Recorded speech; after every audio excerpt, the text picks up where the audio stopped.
Hi, this is Marsha. And this is Kelly. We are the 2U's of 2U's Fiber Adventures. Thanks for stopping by. You'll hear about knitting, spinning, dyeing, crocheting, and just about anything else we can think of as a way to play with string. We blog and post show notes at 2usfiberadventures.com. And we invite you to join our 2U's Fiber Adventures group on Ravelry. I'm 100 Projects. And I am Better in Motion. We're both on Instagram and Ravelry, and we look forward to meeting you there. Enjoy the episode. When last we heard from our heroine, she was facing the knitter's dilemma. What to do? Rip out or keep going? Find out now what she chose. I'm almost done with the Shared Rib Cowl by Anne Hanson. All right. And I actually finished last night. It was about to bind off and I thought, because I want it to be stretchy, I think I'm going to grab larger needles. And then I went to see, I couldn't remember what size needles I was knitting on. So I went to look it up and I realized, when I started reading the pattern, I realized the 6 rows of ribbing were supposed to be done on the smaller needles. Oh. And I done them on the same needles as the body. So I thought, is anybody going to know? No. Am I going to know? And I thought, yes, so just rip it out. It's only 6 rows. So last night I ripped out the ribbing in the larger needles. And now I'm sitting here and I'm almost finished my 2nd row. So I've got 4 more rows to do on the smaller needles. And then I'll bind off. So I'm almost done with that. I hope to finish it tonight because I'm kind of tired of it. And I will talk in a minute about when we get to events. Well, I'll talk about it in my projects. I am going on a trip, so I want to have this done for my trip. So I'll talk about my trip in a second, but I'll get through all my other projects. Daphne's skull, not picked it up since we last recorded, but I have a new goal, is I want to finish it by Stitches West, which is the end of February, because KnittyBarb from the 2 Knit Lit Chicks podcast had asked if I could bring it to Stitches West. So that's my goal, is to try and do that, to get it done. Fun. Do you think I can do it, Kelly? You can do it. So I'm hoping to get it done so I could take it down there. And then I am almost ready to start the toe shaping for the socks that is out of the yarns from the plane that I bought at the retreat in Scotland. And I'm going to try and finish those before February. And then I'm now looking also about thinking of casting on a sweater. And so I either want to use the new Lanark DK that I bought the first trip to Scotland. It's kind of a teal, kind of a light blue aqua teal color. Or I also bought years ago at Told, I bought Dovestone Ba Ram U. It's a DK. Oh yeah. I might use that. In fact, I don't know that they make that yarn anymore. A couple stores I've seen it in the sale bin saying, and I don't know if it means they're just not going to carry it anymore or if it's discontinued. Yarn is actually discontinued. It's discontinued, yeah. Yeah. But I'm looking for some projects because of my big trip I'm taking. And I just wanted to talk about it. I don't think I can't remember if I don't mentioned think this or you not. have talked about it. So, Kim, KM Designs on Ravelry, and I are doing a trip to Iceland, and we leave on January 17th, and we come back February 3rd. I heard about this trip. Do you remember Mary Ann? Yeah. A running stitcher. She did this trip last year, and she posted her pictures on Instagram, and I was fascinated by it. I've been interested in Iceland, but everybody goes in July and August because the weather is better, right? I mean, it's warmer. But warmer is relative because I was looking at the average temperature in August is 50 degrees. So, I mean, so if you're going to be cold, really be cold and go in January. And actually, I've been looking at it, and because it's an island, it's surrounded by water, it's actually more not temperate, more moderate, I guess. Oh, yeah. So, I mean, looking at the temperatures, it's sort of like Seattle. I mean, it was 32 to get today, and it's between 30 to 35 is what I've been, during December. So I don't think it's going to be horribly. It's not going to be like 20 below. No, it's not going to be. I don't think it's going to be that cold.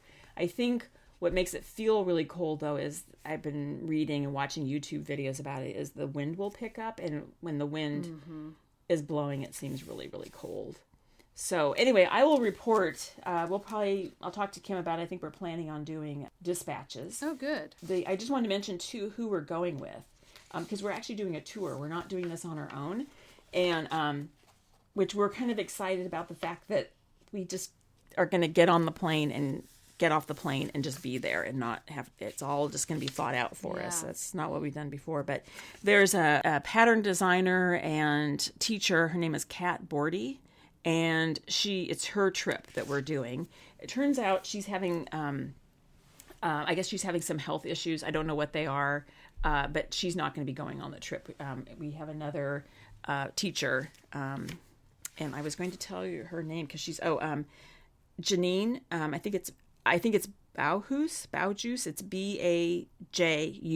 Okay. And she's going to be going with us as our guide and also teaching. And it is kind of fun. We've already, she sent us a supply list of the yarns that we need to purchase before we go. What needles we need to bring. Because it's any class, supplies. It's class and travel. Mm-hmm. Okay. Mm-hmm. So some things she's suggesting wool that we actually bring with us, and some things we'll actually be taken to different yarn shops to buy our supplies. Oh, wow. So anyway, I'm really excited about it, and Kim and I have been obsessing about, what to bring. Mm-hmm. I mean, what to wear. Yeah.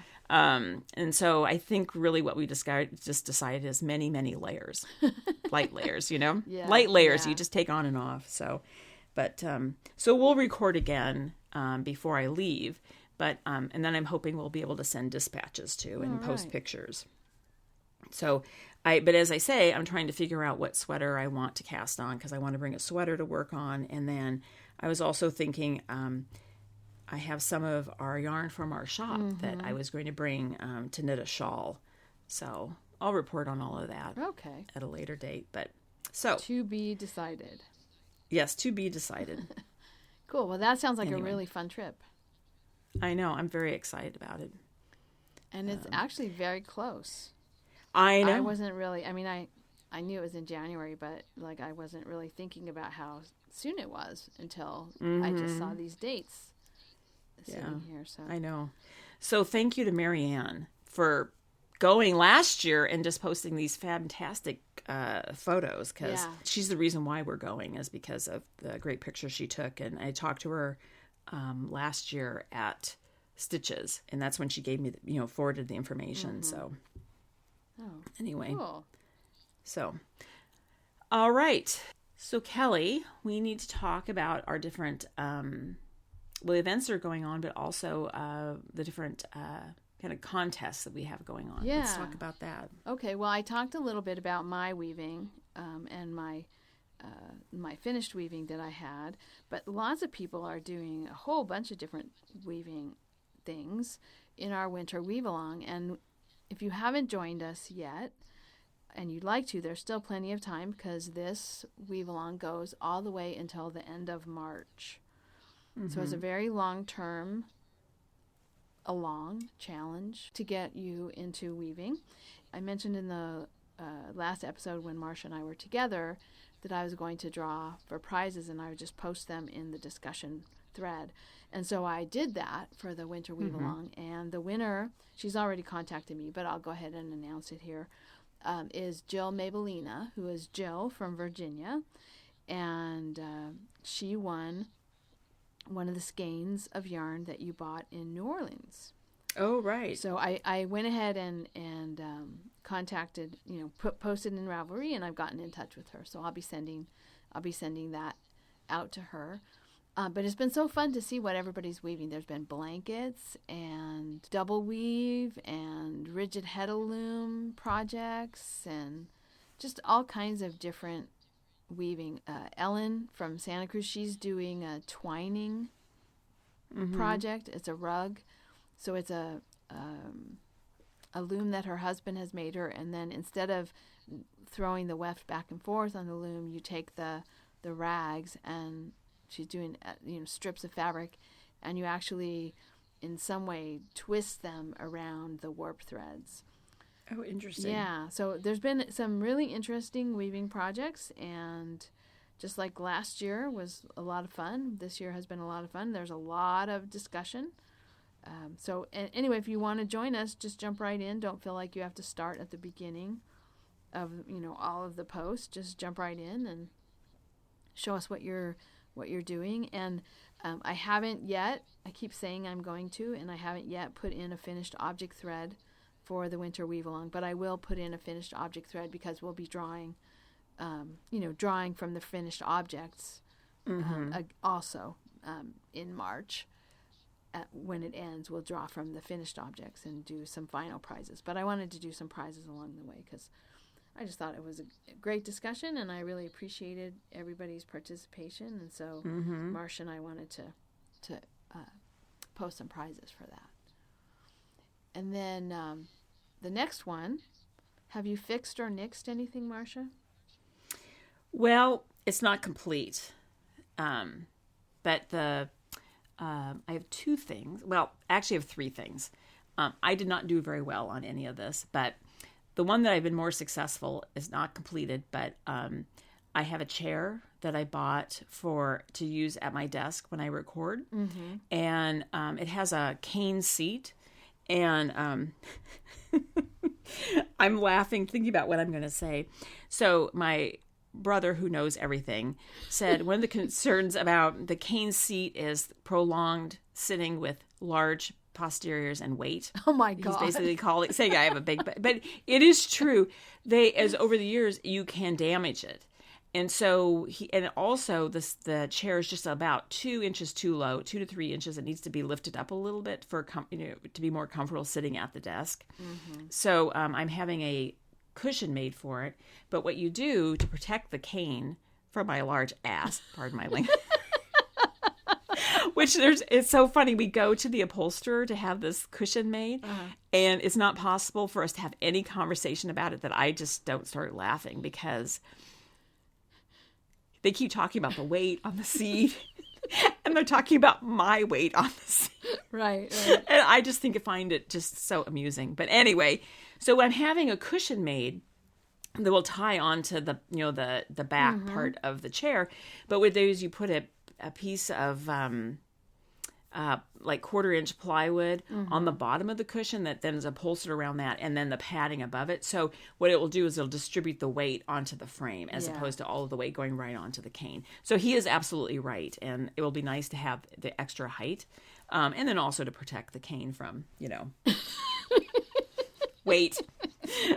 So that is, I dropped that off.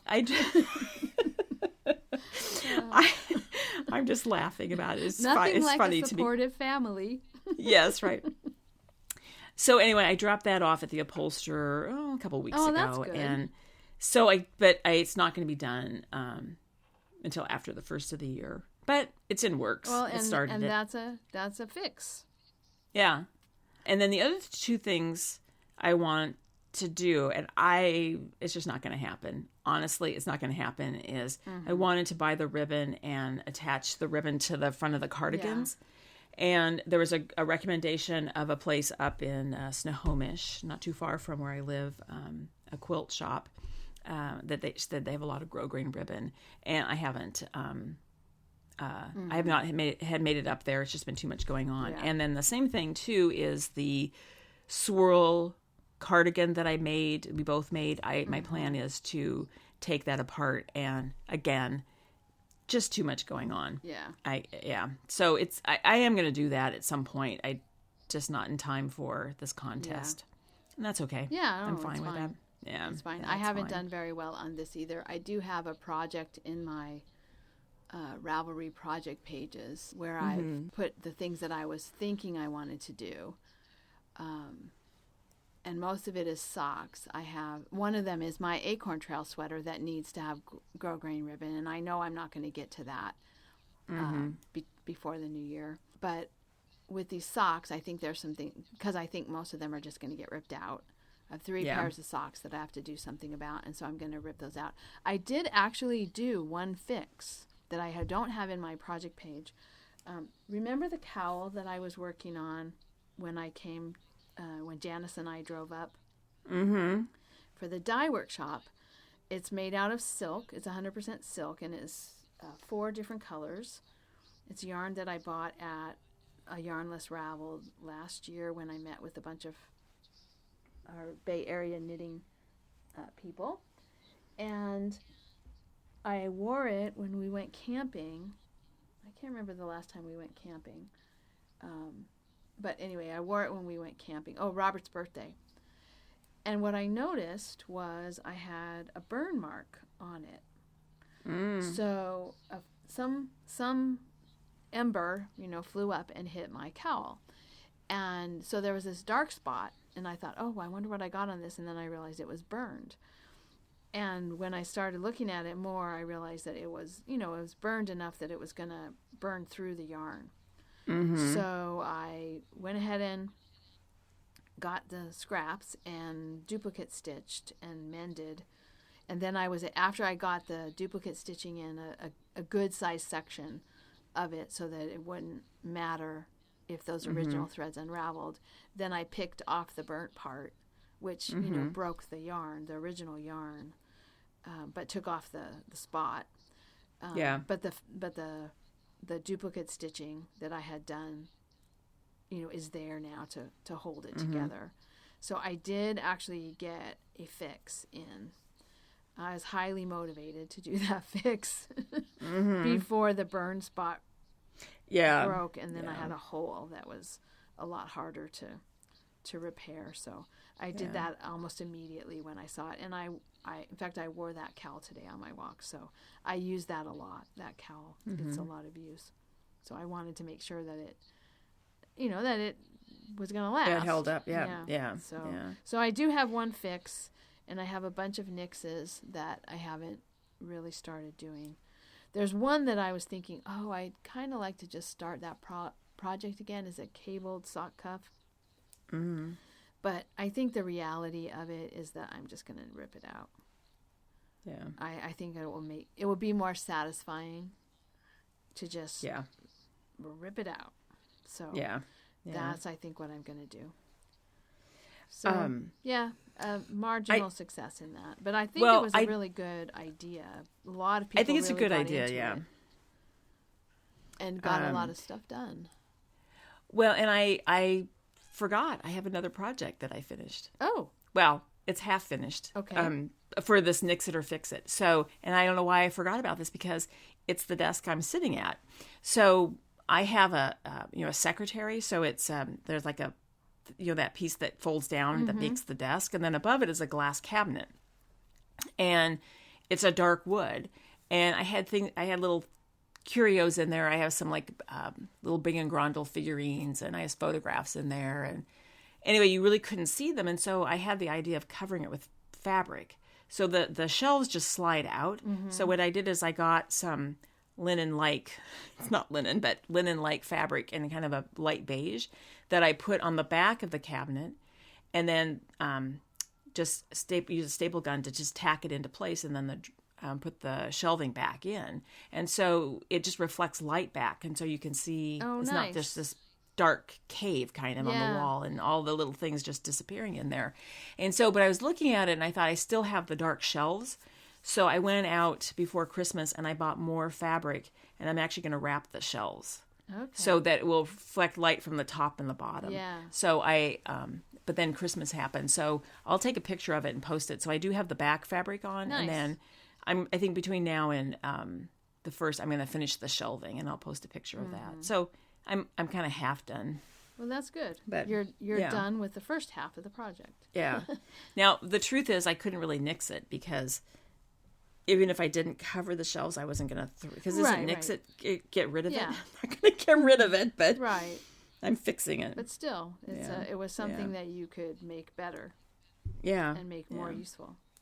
Yeah. So that's good. So. Well, and I drew prizes also in the Fix It or Nix It thread.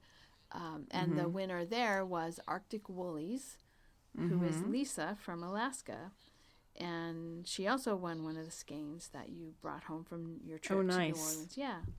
So I posted both of those in the threads, and they both saw it right away, because those are pretty active threads, and there's a lot of discussion going on in there. So I'll be sending those out.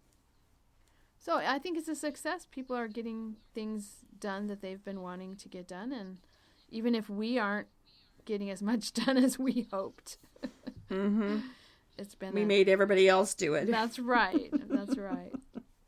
So, yeah. Okay. So for other events, you have something that you're hoping to do soon, right? Yes, I'm hoping to go to the St. Distaff Day Spin-In, and it's Saturday, January 4th at the Evergreen State Fairgrounds in Monroe, Washington. And the event is put on by the local chapter of the Northwest Regional Spinners Association. And it's a fun event. It's basically everybody just shows up with their spinning wheels and spin. Yeah, lots of different circles of people. Mm-hmm.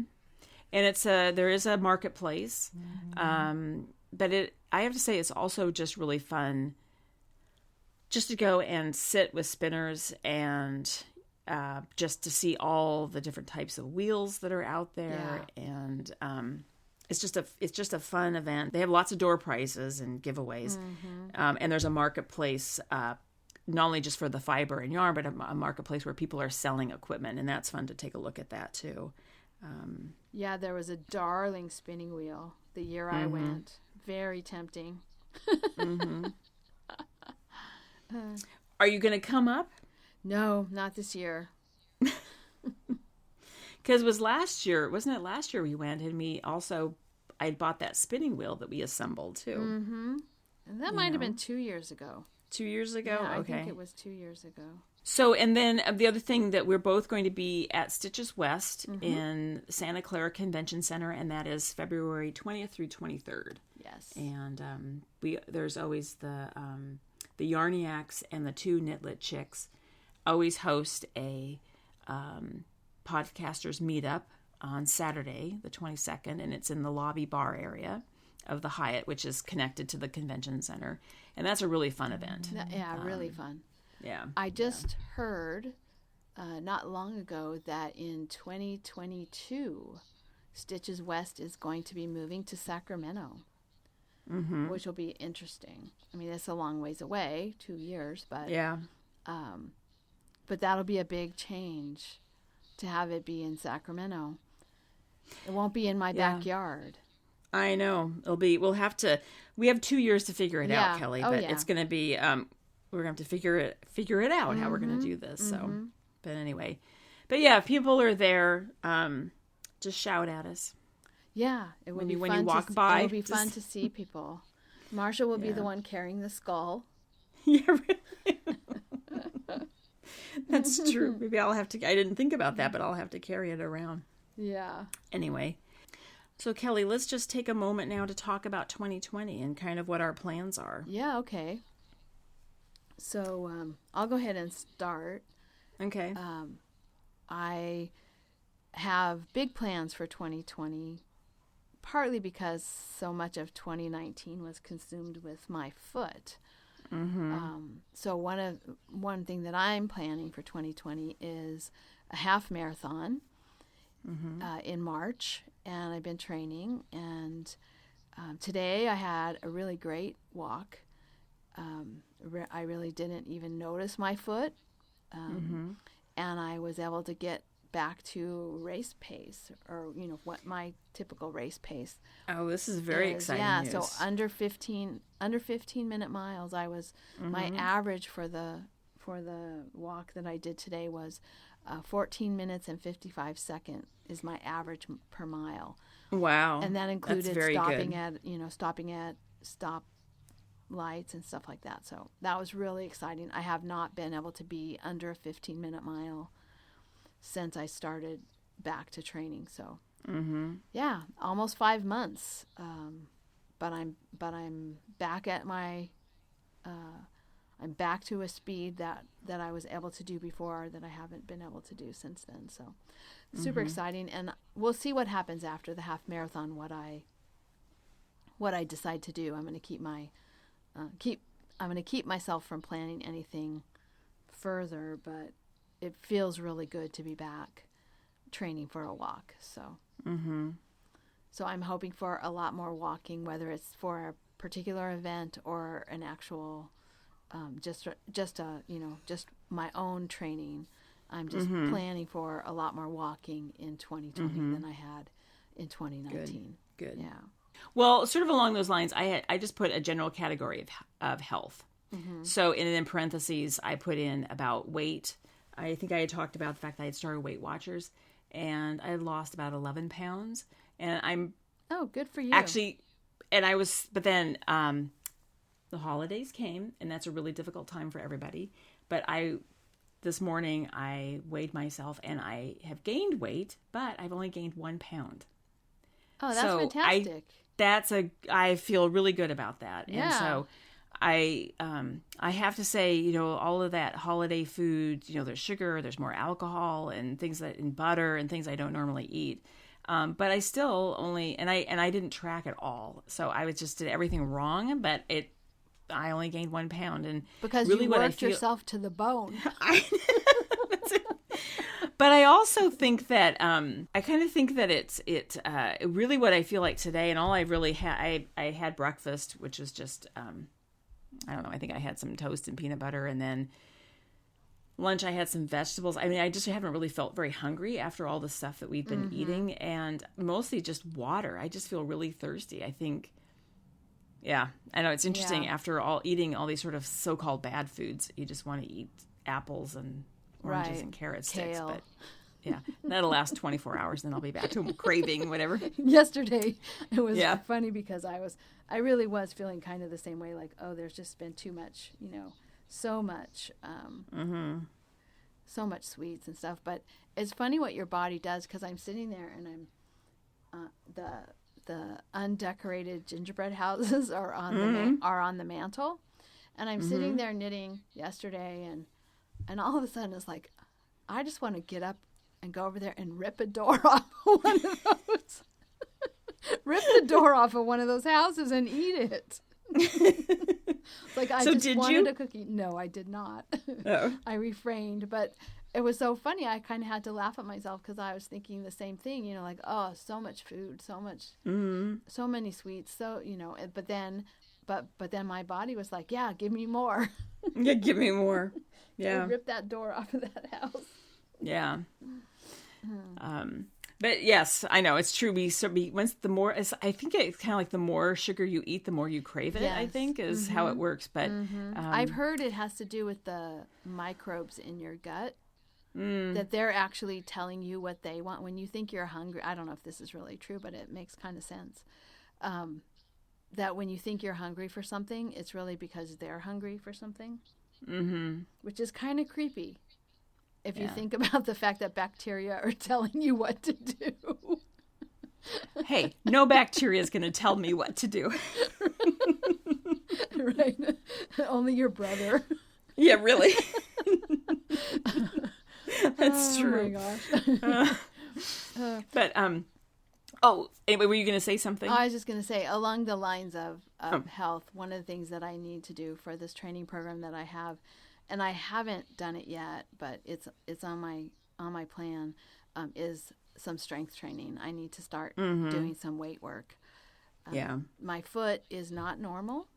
It's not back to normal. It's you think about all the different bones you have in your feet, and they're all connected by ligaments. And while I was in the boot healing the one small little break that I had, all those bones, I don't know how many, dozens of them, I think, and all the ligaments that attach them together were all totally immobile for 4 months. And so every day it seems like a different one is angry. Like, wait, hey, I was happy to just be doing nothing, and now you're making me work. And so different parts of my foot hurt, Every day it's like a different part of my foot is hurting. And I know that now that I've got kind of a base of just walking, it's time to start doing some weight work and strengthen those ligaments and tendons even more. Yeah. So that's in my plan for 2020. Well, and I also have the same thing. So walking, I really love walking, and I need to get back out there and start walking. And I don't know that I'm going to have,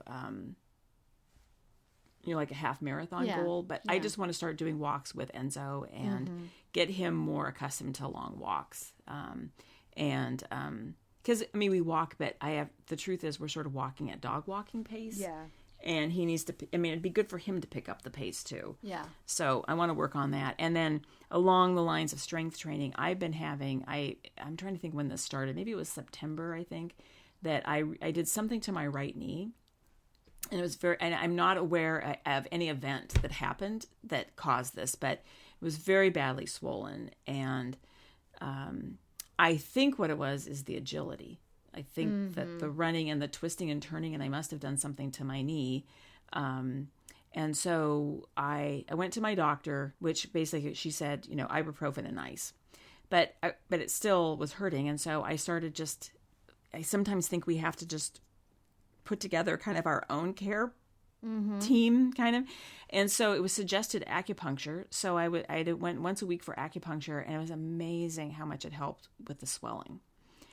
I was kind of stunned by how much it helped. And what she said, which is counter to what the regular MD was saying, is, ice and ibuprofen. She said, you can do the ibuprofen if you want, but she said, there's a feeling in acupuncture is you use the ice after the initial trauma, but after that, you don't want to do ice. You want to do not hot, but warm. Warm. So and she said, just like a washcloth dipped in water as hot as you can stand it, and lay that on your knee. So not like a heating pad hot, just, and that is really what you want, that not extremes of hot or extremes of cold. That was something new I learned. But the other thing I'm just going to get to is I did physical therapy. I only had, with my insurance, I only had 2. I'm going to start again after the new year. And probably people who know anything about physical therapy probably know this. I did not know this, but I kept thinking maybe I need to strengthen the muscles around my knee. And she said, no, what you need to do is strengthen the muscles in your glutes, your butt. We're back to talking about Marsha's butt. I think we know the name of this episode. Well, no, we're also talking about how it was going to be the mega episode because it's so long, but I don't think we should put mega and your butt in the same podcast title. Anyway. Oh my gosh. But it's interesting, and I don't want to dwell too much on this, but it is really interesting that if those muscles in your butt and your core are not strong, your knee, the muscles around your knee take over, and there's too much strain on those, and that's what's causing the inflammation. So to get to the point, I need to work on core and those other muscles, which I'm not going to name them again because I've said it now how many times. Glutes. The glutes, there we go. Because the other thing is, I'm not getting younger. I want to travel and I want to do things. And so I've been in a lot of pain, I have to say, with my knee. So I am starting again after the new year with the physical therapist. She also teaches yoga, so I'm going to do that. And then put together I'm not really a gym person, but put together some sort of strength training. Well, there's stuff you can do that you don't even have to go to a gym, and you don't need to buy any weights. I mean, you can use the weight of your body. Thank you, Kelly.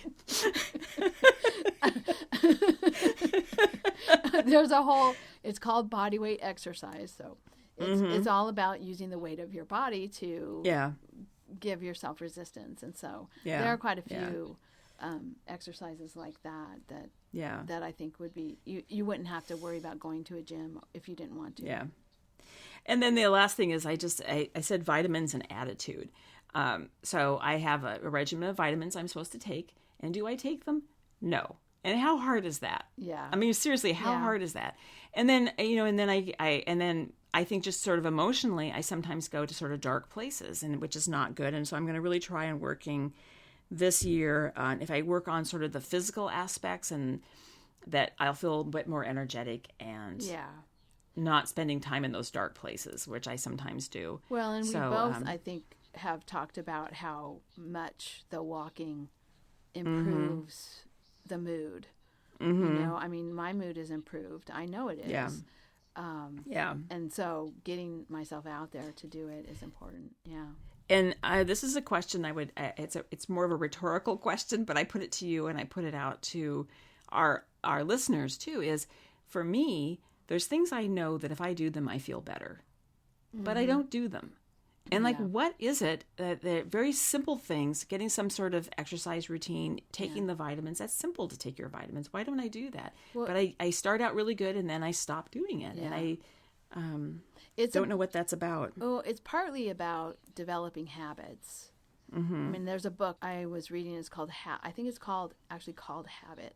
And it talks about what part of your brain is used and how you form habits. And it was really interesting. And for me, that is a big part of my life. Like the things that are habits I do. And it's probably the same for everybody.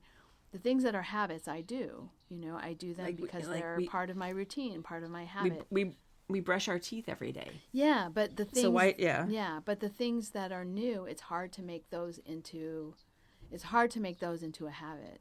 Mm-hmm. And then I had the habit of walking daily. I mean, there were times in my training that I walked every day, and it was easier for me to walk every day than it was for me to have a training schedule that had me walking some days and not others. Mm-hmm. I just had it every day. I got a walk in.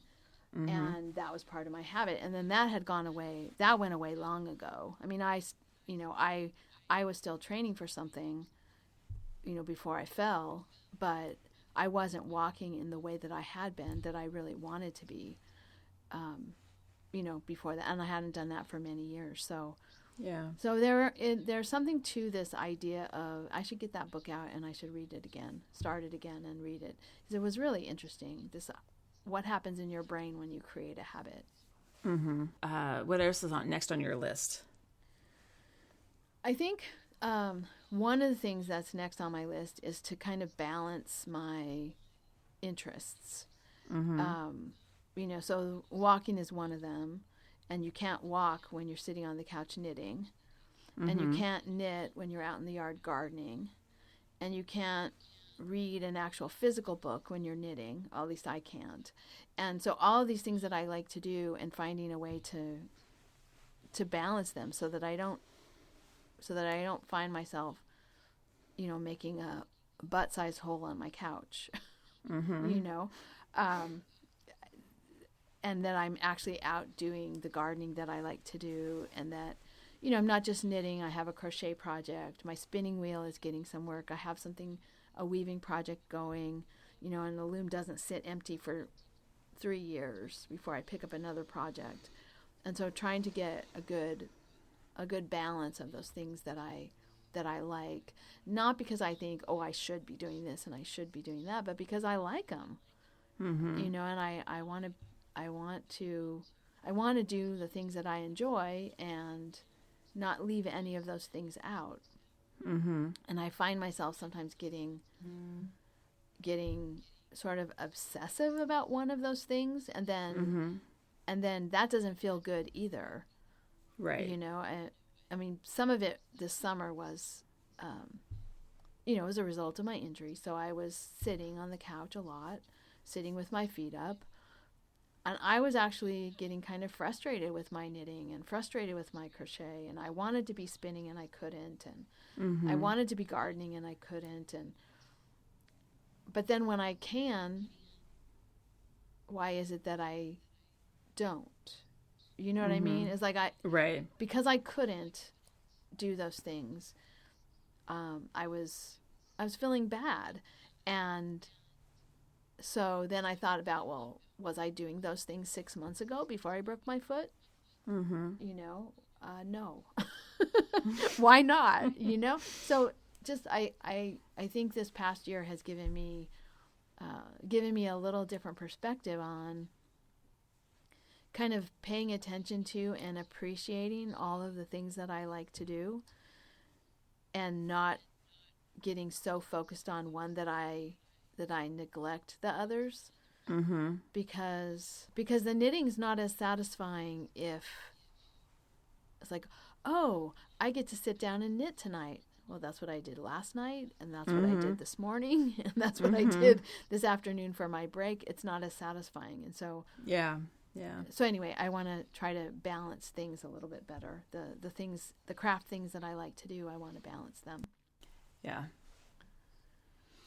And I was going to say, I sort of put, my category I put down here was fun. Mm-hmm. And then I put in parentheses, fibery stuff, travel, cooking, agility with the dog. I put that down because I think this is similar. I find that there's things that I have to do that sometimes overshadow the things that I want to do. We've talked about I've moved houses. There's a lot of purging going on. And I just feel like some days I feel like I've worked every single day. And the only time I get to sit and do any kind of knitting is when I get into bed and watch YouTube videos or something. Mm-hmm. That's the only knitting I get done.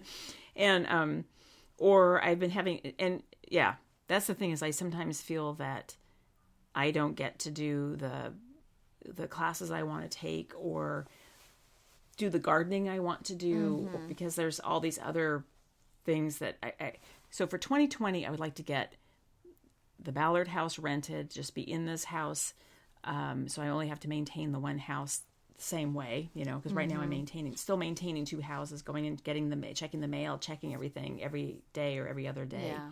And just end that so I can just concentrate on one house and start doing some of the things that I want to do. So there can be a day where I'm going to drive up to Snohomish and look at ribbon for my sweaters that I want to fix, That's the hard thing. Mm-hmm.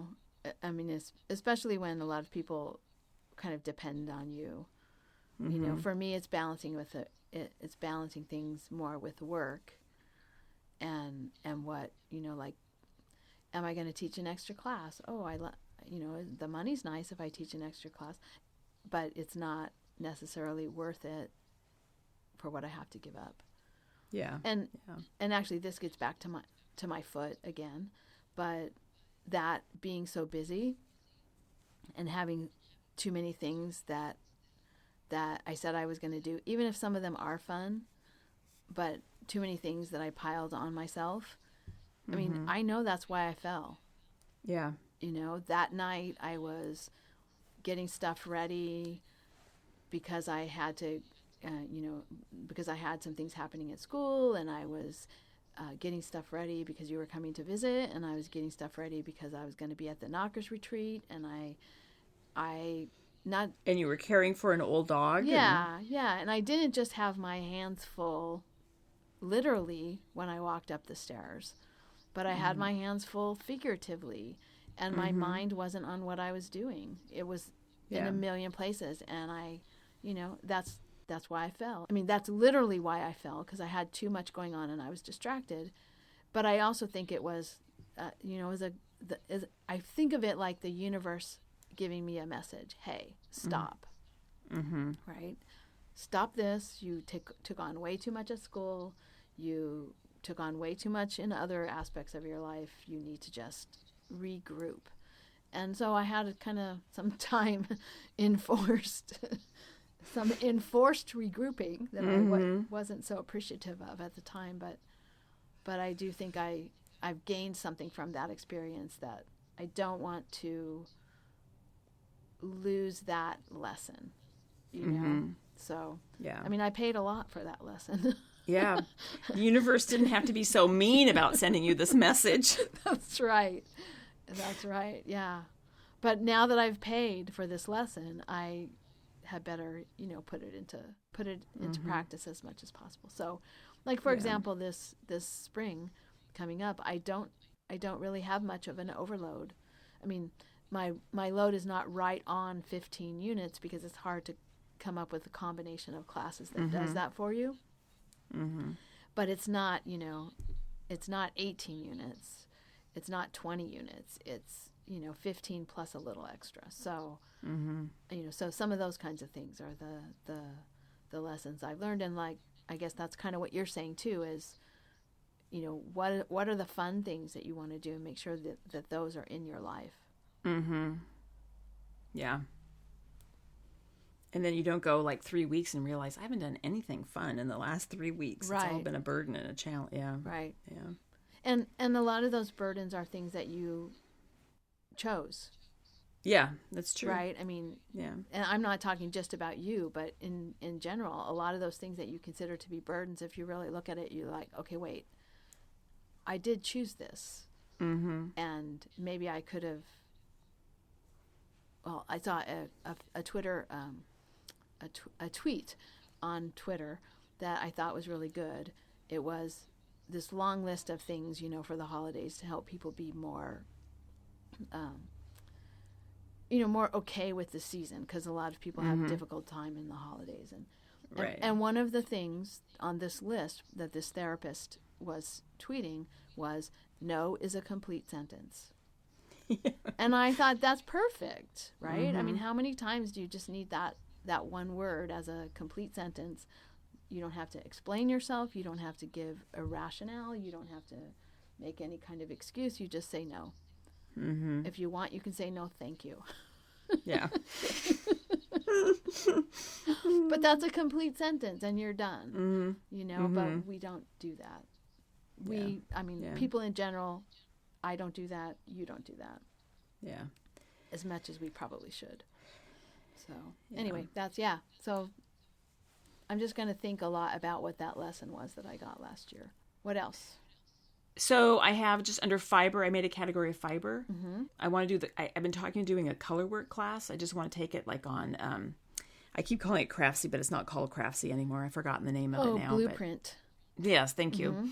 I want to take a color work class. I want to do more spinning, and I kind of want to do more projects for others because I made the sweater for my brother, and he loves that sweater. Oh, nice. And once we were talking about our stashes years ago in the podcast, and I made the point that I knit something from the stash, but I still have it in my house. It's just in another form. Right. But I still have the thing. So I think more knitting for others, I think. Charity knitting, use up some of those odds and ends of yarns and things that I got at, G-stash rooms and whatnot. Yeah. Well, and it gives you some flexibility to knit with colors of yarn that you wouldn't necessarily choose for yourself, or make things that, how many hats can a person wear? But you can always make a charity hat. I have a whole bin of worsted weight yarn that I've been collecting that I want to make an Afghan for my brother. He's been asking for one, and I want to do it. I'm going to do it a little. I have an idea about how I want it to be, and so I have to just now do it. And my plan is, once I make the Afghan for him, all that worsted weight yarn is going back to the Goodwill. Oh, okay. Yeah. And just get rid of it. I'm going to make one more Afghan and then I'm done. Yeah. So that's kind of one of my goals for this year, is to get working on that, because I have to over dye the bulk of that yarn. Well, that's good, because you can think of it as that's like your palette, and you have a bunch of choices from that palette, and then once you've chosen them, whatever you don't use then can go on to someone else. And that's why I was going to the Goodwill and looking for worsted weight wool yarn is for these Afghans. Yeah. So, cool. And you're going to use the garter squish again? Yeah. Yeah, that's a nice pattern. I like that pattern, yeah. Well, I also have some fiber goals. I mentioned about the balance, but I have a lace project that I'd like to work on. And then I also have committed to doing the advent calendar for my niece and nephew with all the little socks hanging, socks and mittens. And I haven't committed to anybody except myself, but I did decide that that's a project that I would like to do this year. And so that's 24 little things to make. I don't know that I'll do 2 every month, but I think I decided it's something I think will be fun, and so I am going to make that project. I don't have any really big project goals, but that advent calendar is kind of my long year-long work, goal that I'm going to do, because I think they would enjoy it. More candy. It doesn't have to be candy in there. I think they would enjoy it, and I've been thinking about it for so long that it's still on my mind, so I know I want to make it. You know what I mean? Something comes into your head that you want to make, and you think about it for a while, and then it goes away. This one has been in my head for a while, and so I don't think, when I first thought of it, I thought, oh, that's an unfinished project waiting to happen. But it's been in my mind for long enough that I know it won't end up being an unfinished project. Yeah. So it might take longer than 1 year to get done, but it won't be something that just, like the Hexie Puffs blanket. I think if I started one of those, that's an unfinished project waiting to happen. Yeah. But the advent calendar would be really fun to do. So that's in my plans. And then I keep having in the back of my mind too the Master Knitter program. Oh yeah. Kelly. I'm not committed to that. But there is something really appealing about that. And so I'm going to think about that a little bit more. Well, it's funny because I've thought about that too. But and I think maybe one of the reasons that it's appealing more than ever is that I don't really have the desire for projects. Like, my stack of shawls is big enough. My drawer full of socks is big enough. My sweaters are overflowing. I mean, I don't have that many, but they're kind of overflowing the space that I have to store them. And so I'm thinking, that might be, and I kind of was in a funk, earlier. And this might be the right time because you're doing swatches and techniques, and it's not about the project that you finish. It's about the learning that happens. Yeah. So I don't know. That's still like in the background of my mind. But this might be a good year for that to start. That's a long-term project, and I might not ever do more than just level 1. I'm not committing myself to do all the levels. If I start it, I'm not committing myself to do all the levels. So I'm curious if our listeners have knitting goals. Because sometimes when I think about knitting goals, I think, okay, well, knitting's a hobby and it's something I do for fun. All the fiber craft that I do for fun. Having goals about it in some ways seems antithetical to fun. But the structure of a challenge or, like the Make 9 challenge or some of our alongs that we've had, having the structure of some kind of challenge or some kind of goal setting or some kind of, whatever you decide to call it, intentions, goals, to-do list, whatever, that I think is helpful for people sometimes. And then there are other people who just like to knit what they want, when they want, and not have any kind of obligation self-imposed or otherwise. And so I'm curious, how do you work through that idea, the sort of tension between a hobby that you do for fun and goals that are,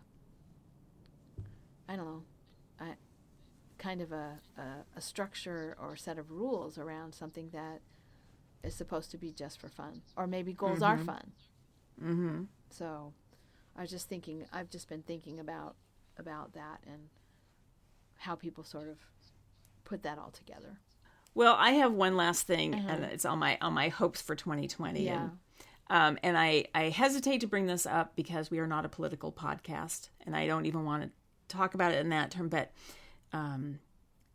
the current administration, regardless, it's not even important to me whose side you're on for the president or you don't like the president. We just need a different president because I don't think I can survive 4 more years of chaos and divisiveness and the stress and the constant coverage of what is going on. And do you know what I'm trying to say? It would be nice to look on the New York Times front page and have none of the news be about politics. Right. And then I'd be able to sleep on a day, get up in the morning. Right. Yes. On a day, on any given day, not to have some bombshell article happening. Yeah. Yeah. So it's not, again, I just reiterate, it's not about whose side, because that's what it is. It's all about sides right now. And it's not whether you like him or you don't like him. It's just we need somebody different so we have something that can just go back to just not talking about this every single day and the stress it's causing. And I mean, I think it's manifesting physically how I feel every day like looking at the paper, and I'm really trying to, we've talked about this before, but like not to look at the paper, not look at, I don't have cable anymore, Yeah. Also feels like it's wrong some way to make myself not, try to make myself not be aware, to protect myself, because you need to be aware. But at the same time, I don't think I can take 4 more years of this. Yeah. And I don't know if we continue for another 4 years. I have no idea what that looks like for me. But I just can't think of another 4 years of all of this intensity. Yeah. Yeah. So I'm just gonna hope and pray that there's some sort of resolution to the my anxiety about everything. Yeah. Well, I do think one thing that's very hopeful about 2020, and we have talked a little bit about the conversation about racism that's been going on in the knitting community, but it's also going on in other communities. And it's been going on in other communities. It's popping up in all sorts of places. And, we had some very interesting speakers at school this year. And my eyes have been opened in ways, about the structural racism that exists in our educational system, that it exists all over. And not that I wasn't aware before, but I've just focused more on it this year. A hopeful thing, I think, for 2020 is that this conversation is popping up in lots of places, and people are becoming aware of the fact that we do have racism that needs to be addressed, and we all have internalized racism because we grew up in this culture, in just the same way that we have issues with body positivity as women because we grew up in this culture, right? And we work very hard to talk to our daughters in ways that are positive, and to find those areas of negative body image in ourselves so that we can fix it, right? So that we can improve. And that same kind of thing is happening now with people looking, let's find these areas of racism inside of ourselves, because we've grown up in this culture, and let's find it, and let's improve it. Let's fix it. Let's make improvements. Become more aware of the things that we're saying, and in the same way that we try to be aware of the things that we're saying to young girls about their bodies. And so it's kind of hopeful to me that this conversation has been going on in so many different places. And so I'm looking forward to seeing how that evolves in the new decade. Yeah, I think you're right. There's a conversation, and nothing's going to change until there's a conversation, or we're even willing to discuss something. And it's a hard conversation to have. It's a very difficult conversation to have, and people are at different places on the spectrum of sort of stamina to have the conversation, right? And so you have to be respectful of that. You can't make someone have a conversation that they're not ready to have. But at the same time, I think everybody's level of stamina is improving. The more things get talked about, the more people are able to talk about them. So I think that's really great. Yeah. Yep, I agree. After thinking about Marsha's anxiety and distress, and also hope, I wanted to pop back in here and talk a little bit briefly about something I heard in a podcast. So I've been reading the book Just Mercy by Bryan Stevenson, and he's a death penalty attorney who founded the Equal Justice Initiative, and he works with prisoners who are on death row. And so I guess it makes sense that he would have something to say about hope. But he was interviewed on a recent episode of Stay Tuned with Preet Bharara, and I will link to that episode of the Stay Tuned podcast. But if you jump to about 55 minutes and 30 seconds into that interview, there is a couple of minute discussion that he has about hope and what he feels hope is and how important it is to people's lives. And I really recommend that little section of that podcast. I thought it was a great way to think about hope and the power that hope has in our lives.